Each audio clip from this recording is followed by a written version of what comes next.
So everybody that owns a Shopsmith and most people that know about a Shopsmith understand the great versatility that the product has.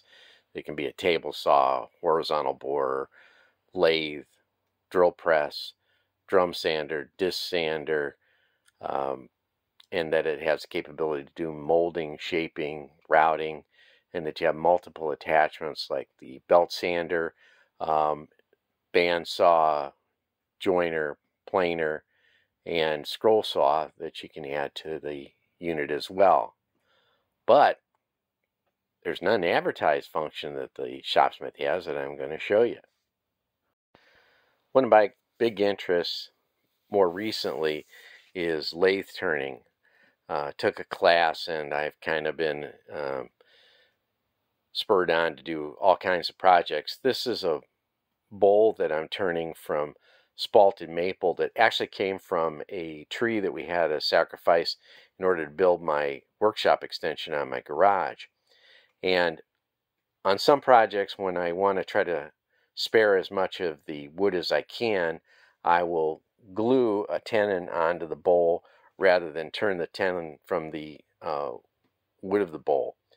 And one of the problems is that you have to compress the tenon when you're gluing it, and there's not any real easy systems for doing that. I know that you can buy stuff and people make a lot of different clamps, but I have a solution. So I have two Shopsmith. I have my Mark 7, which is new, and I have an old Mark 5 from the 80s, which I have mounted vertically on the wall, and it's my dedicated drill press, mortising chisel, drum sander, and now I use it as a vertical clamping system. The faceplate is mounted to a piece of wood with some foam backing that I use as a friction chuck when I'm turning off the tenon on a bowl. But it also works really well as a vertical clamp, putting pressure on the workpiece, and I can clamp something that's as tall as 30 inches with no difficulty. So I haven't had any problems to date with the glued on tenons, and I'm going to continue to do that, not all the time, but for some projects when I think it's appropriate. I'm trying to spare as much of this wood as I possibly can.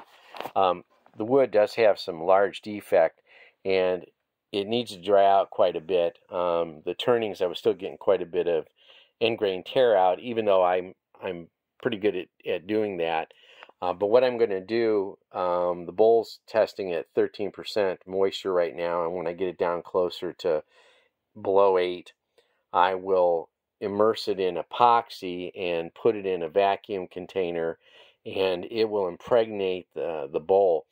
On this type of spalted material, I usually mix epoxy with a black dye, and it's really interesting later that it looks pretty natural once you turn it. It's also amazing how deep the epoxy will go into the pores and the defects of the wood. But I just thought I'd share that.